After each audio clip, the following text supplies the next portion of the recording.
교회. 교회라는 단어는 신약 성경에서부터 등장합니다.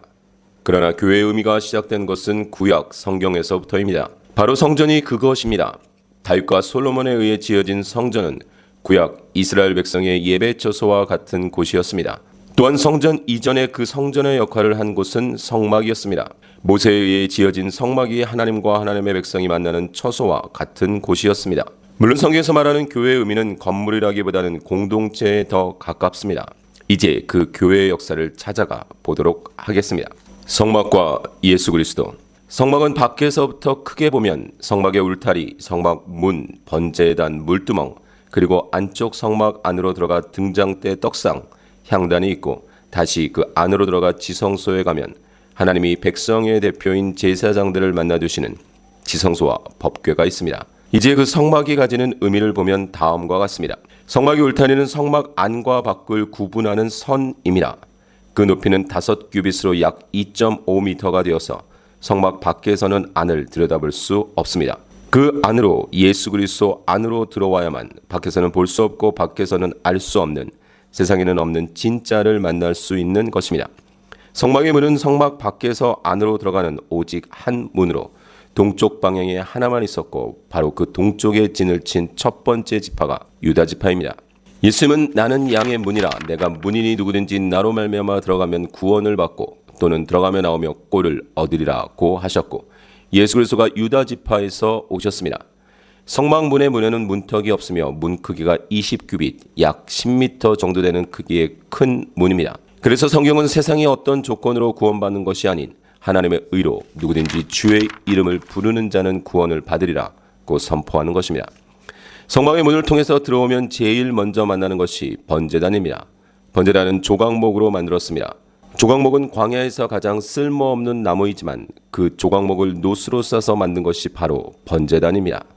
놋은 바로 십자가를 예표합니다. 그러므로 번제단에서는 가장 쓸모없는 인간이 십자가에 덮어짐으로 말미암아 속죄 사역이 이루어지는 것입니다. 그리고 번제단에서 하나님의 담이 되었던 죄의 문제가 죽은 어린 양으로 말미암아 해결이 된 하나님의 백성은 물두멍을 거칩니다. 물두멍의 역할은 거룩한 삶입니다. 번제단이 한 번 거치는 곳이라면 물두멍은 수시로 거치는 곳입니다. 그래서 물두멍을 만드는 재료는 바로 여인들의 놋거울입니다. 이제 안쪽 성막으로 들어갑니다. 지금까지는 성막이 있는 성막들 안에 있습니다. 성막들의 동쪽 문을 통해 들어와 번제단을 거치고 물두멍을 거친 후에는 성막으로 들어가는데, 직사각형인 성막은 등대와 떡상 그리고 분향단이 있는 성소와 다시 법궤와 속죄소가 있는 지성소로 구분됩니다. 성막의 덮개는 모두 4종류로 덮여 있습니다. 첫 번째 덮개는 성막들의 문과 같이 청색은 생명의 색으로 생명 대신 예수 그리스도를, 자색은 왕권의 색으로 왕 대신 예수 그리스도를, 홍색은 피의 색으로 고난의 예수 그리스도를, 그리고 백색인 배실은 순결의 색으로 순결하신 예수 그리스도를 예표합니다. 두 번째와 세 번째 덮개의 재료인 염소와 양은 모두 제사의 제물로 가장 많이 쓰인 동물들입니다. 그리고 성막 바깥에서 유일하게 보이는 네 번째 덮개인 해달 또는 물개의 가죽은 가장 바깥쪽을 덮고 있어 해와 바람과 먼지 등으로 인해 외관상 가장 볼품이 없습니다.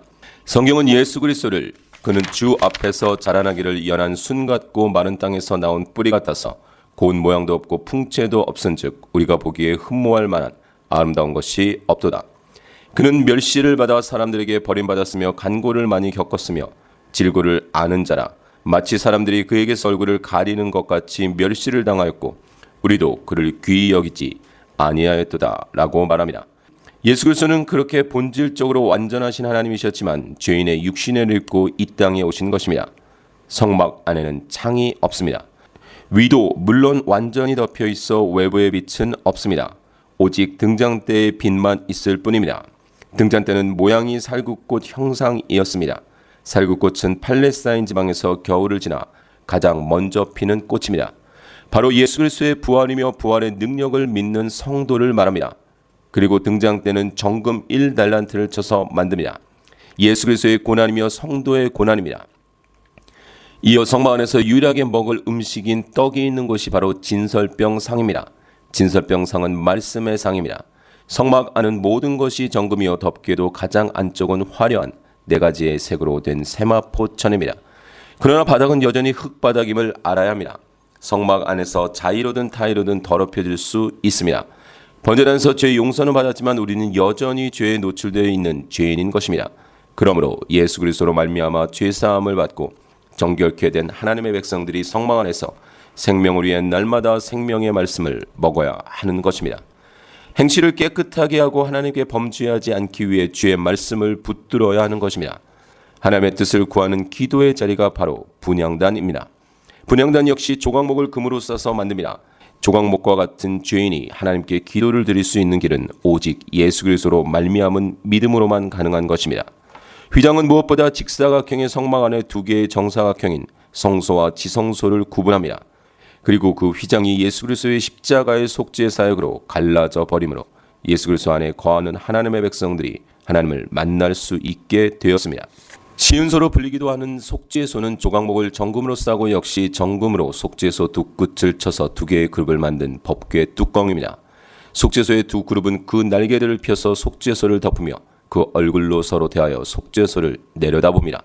그리고 법궤는 하나님이 임재하시는 자리로서 하나님은 모세에게 모든 일을 법궤 위 두 그룹 사이에서 명하셨습니다. 그러므로 법궤는 바로 하나님의 말씀을 듣는 장소이고 하나님의 계시를 받는 장소인 것입니다. 법궤 안에는 모세가 시내산에서 받은 십계명, 두 돌판, 아론의 쌍난 지팡이, 그리고 만나 항아리가 들어 있었습니다. 그러므로 법궤가 하나님의 공의를 품고 있는 것이라면 법궤를 덮고 있는 속죄소가 하나님의 사랑과 은혜이며 예수 그리스도의 십자가인 것입니다. 그래서 법궤를 말할 때는 속죄소와 한 덩어리로 보는 것입니다. 그래야 하나님의 완전하신 사랑과 공의가 모두 드러나는 것입니다. 속죄소 없이 법궤만 있을 수 없고 법궤 안에 있는 세 가지가 없이 속죄소만 있을 수 없는 것입니다. 법궤는 곧 하나님의 공의와 사랑을 동시에 드러내신 예수 그리스도이며 십자가인 것입니다. 성경과 예수 그리스도. 성막은 이스라엘 백성이 출애굽했을 때 하나님이 모세에게 지시하셔서 완성이 되었습니다. 그리고 그때부터 광야 40여 년을 지나 가나안에 들어와 여호수아 시대를 거쳐 사사들의 시대 끝까지 이어집니다. 마지막 사사로 불리는 사무엘의 때까지만 해도 성전이 아닌 성막이 하나님이 하나님의 백성을 만나주시는 장소였습니다. 이후 사무엘이 죽고 나단 선지자를 통해 다윗의 소원인 성전 건축은 다윗의 아들인 솔로몬에 의해 이루어질 것이 선포됩니다. 그리고 다윗의 아들 솔로몬은 성전을 짓습니다. 그렇게 성전 건축이 끝나고 솔로몬은 하나님께 성전 기도를 드립니다. 주님께서 밤낮으로 눈을 뜨시고 이 성전을 살펴주십시오. 이곳은 주님께서 내 이름이 거기에 있을 것이다 하고 말씀하신 곳입니다. 주님의 종이 이곳을 바라보면서 기도할 때 이 종의 기도를 들어주십시오. 그리고 주님의 종인 나와 주님의 백성 이스라엘이 이곳을 바라보며 기도할 때 그 기도를 들어주십시오. 주님께서 계시는 곳 하늘에서 들으시고 들으시는 대로 용서해 주십시오. 주님께서는 주님께서 계시는 곳 하늘에서 들으시고 그 이방인이 주님께 부르짖으며 간구하는 것을 그대로 다 들어주셔서 땅 위에 있는 모든 백성이 주님의 이름을 알게 하시고 주님의 백성 이스라엘처럼 주님을 경외하게 하시며 내가 지은 이 성전이 주님의 이름을 부르는 곳임을 알게 하여 주십시오. 주님의 백성이 적과 싸우려고 전선에 나갈 때 주님께서 그들을 어느 곳으로 보내시든지 그곳에서 주님께서 선택하신 이 노성과 내가 주님의 이름을 기리려고 지은 성전을 바라보며 그들이 주님께 기도하거든 주님께서는 하늘에서 그들의 기도와 간구를 들으시고 그들의 사정을 살펴보아 주십시오. 솔로몬은 이 성전은 하나님의 이름이 있는 곳이며 성전을 바라보며 기도할 때 그 기도를 들어달라고 합니다. 솔로몬은 성전의 중요함을 말한 것입니다. 그러나 성전은 단순한 건물이 아닌 성전이 상징하는 의미가 있습니다. 성전의 진정한 의미가 건물이라면 솔로몬의 성전은 역사에서 결코 무너지지 말았어야 했습니다. 그러나 솔로몬 성전도 무너지고 포로기에 세워졌던 수룹바벨 성전도 무너지고 헤롯 대왕이 지은 헤롯 성전도 무너졌습니다.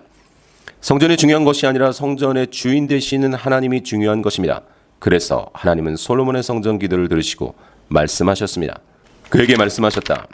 내가 나에게 한 기도와 간구를 내가 들었다. 그러므로 나는 내가 내 이름을 영원토록 기리려고 지은 이 성전을 거룩하게 구별하였다. 따라서 내 눈길과 마음이 항상 이곳에 있을 것이다. 너는 내 앞에서 내 아버지 다윗처럼 살아라. 그리하여 내가 내게 명한 것을 실천하고 내가 내게 준 율례와 규례를 온전한 마음으로 올바르게 지켜라. 그리하면 내가 내 아버지 다윗에게 이스라엘의 왕자에 앉을 사람이 그에게서 끊어지지 아니할 것이라고 약속한 대로 이스라엘을 다스릴 내 왕자를 영원히 지켜주겠다. 그러나 너와 내 자손이 나를 따르지 아니하고 등을 돌리거나 내가 내게 일러준 내 계명과 율례를 지키지 아니하고 곁길로 나아가서 다른 신들을 섬겨 그들을 숭배하면 나는 내가 준 그 땅에서 이스라엘을 끊어버릴 것이고 내 이름을 기리도록 거룩하게 구별한 성전을 외면하겠다.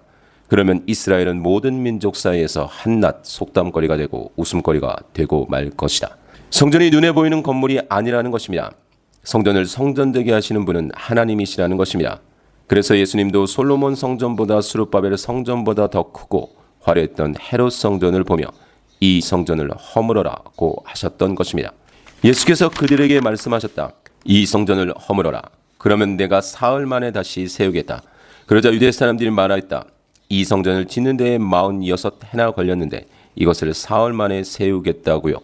그러나 예수께서 성전이라고 하신 것은 자기 몸을 두고 하신 말씀이었다.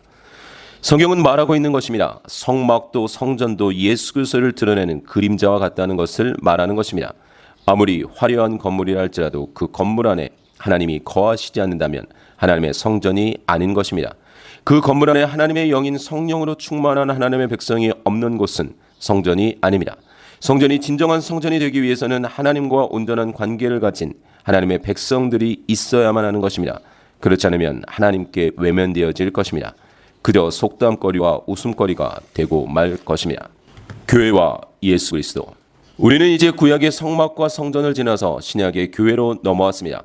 다시 말하지만 교회는 건물이 아닌 관계입니다. 하나님과 하나님의 백성의 온전한 관계가 있는 곳, 그 백성들이 모인 곳과 건물이 바로 성막이며 성전이고 교회인 것입니다. 그리고 복음으로 오신 예수 그리스도의 속죄와 부활과 승천하심 이후 교회라는 믿는 자들의 공동체가 생겼습니다. 이들은 예수님이 승천하심으로 보내신 성령님으로 말미암아 하나의 몸된 지체였던 것입니다. 하나님의 계획은 때가 차면 하늘과 땅에 있는 모든 것을 그리스도 안에서 그분을 머리로 하여 통일시키는 것입니다. 하나님께서는 만물을 그리스도의 발 아래 굴복시키시고 그분을 만물 위에 교회의 머리로 삼으셨습니다. 교회는 그리스도의 몸이요 만물 안에서 만물을 충만케 하시는 분의 충만함입니다. 그래서 신약 성경에서는 이들의 무리를 교회라고 부르기 시작했습니다. 지금과 같은 성전을 교회라고 부른 것이 아니라 그들의 모임을 교회라고 부른 것입니다. 그래서 바울 서신에서는 믿는 무리들 성도라고 부르기도 하지만 교회라고 불렀던 것입니다. 그런데 사울은 교회를 없애려고 날뛰었다. 그는 집집마다 찾아 들어가서 남자나 여자나 가리지 않고 끌어내서 감옥에 넘겼다. 그들은 생명의 위협을 무릅쓰고 내 목숨을 구해준 사람들입니다. 나뿐만 아니라 이방 사람의 모든 교회도 그들에게 감사하고 있습니다. 거룩한 입맞춤으로 서로 문안하십시오. 그리스도의 모든 교회가 여러분에게 문안합니다. 고린도에 있는 하나님의 교회에 이 편지를 씁니다. 그리스도 예수 안에서 거룩하여지고 성도로 부르심을 받은 여러분에게 문안드립니다. 또 각처에서 우리 주 예수 그리스도의 이름을 부르는 모든 이들에게도 아울러 문안드립니다. 예수 그리스도는 이 사람들의 주님이시며 우리의 주님이십니다. 그 밖의 것은 제쳐놓고라도 모든 교회를 염려하는 염려가 날마다 내 마음을 누르고 있습니다.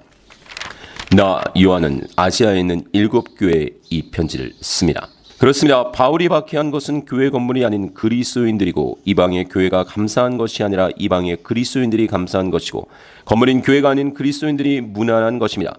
그리고 교회에 쓴 바울의 서신 역시 그 교회 그리스도인들에게 쓴 것이고 바울이 염려한 건 역시 건물인 교회가 아닌 그리스도인들이었던 것입니다. 또한 예수 그리스도의 편지를 받은 자들도 건물인 교회가 아닌 그 교회를 구성하고 있는 그리스도인들인 것입니다. 그리스도와 그리스도인. 이제 우리는 진정한 교회는 건물 이전의 예수 그리스도임을 보았습니다. 그리고 복음으로 오신 예수 그리스도의 보내심을 받아서 오신 성령님으로 말미암아 그 성전이신 예수님을 품을 그리스도인들 역시도 성전이 되는 것입니다. 죄인인 그리스도인이 하나님의 성전인 것이 아니라 죄인 안에 거하시는 하나님의 영, 예수 그리스도의 영으로 말미암아 하나님의 영이 거하시는 성전이 되는 것입니다. 여러분은 하나님의 성전이며 하나님의 성령이 여러분 안에 거하신다는 것을 알지 못합니까? 누구든지 하나님의 성전을 파괴하면 하나님께서도 그 사람을 멸하실 것입니다. 하나님의 성전은 거룩합니다. 여러분은 하나님의 성전입니다. 여러분의 몸은 여러분 안에 계신 성령의 성전이라는 것을 알지 못합니까? 여러분은 성령을 하나님으로부터 받아서 모시고 있습니다. 여러분은 여러분 자신의 것이 아닙니다. 여러분은 하나님께서 값을 치르고 사들인 사람입니다.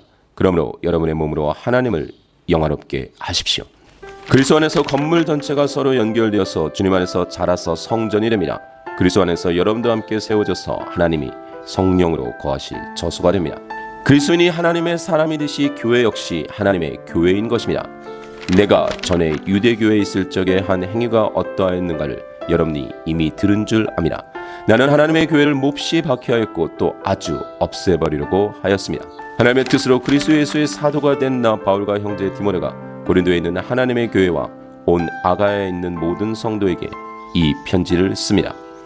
그러므로 우리가 말하는 교회는 궁극적으로는 이와 같이 하나님의 영으로 충만한 그리스도인들이 모인 공동체인 것입니다. 그렇다고 예배를 드리는 건물이 중요하지 않은 것은 결코 아닙니다. 정기적으로 예배를 드릴 수 있는 장소인 교회 건물 역시도 중요합니다. 할 수만 있으면 교회 건물이 있는 것도 좋습니다. 다만 건물이 교회의 본질이 아니라는 것입니다. 우리는 진정한 성막으로 성전으로 오신 예수 그리스도를 품고 성령의 충만함으로 함께 모인 신앙 공동체로 교회로 세워져 가야 하는 것입니다.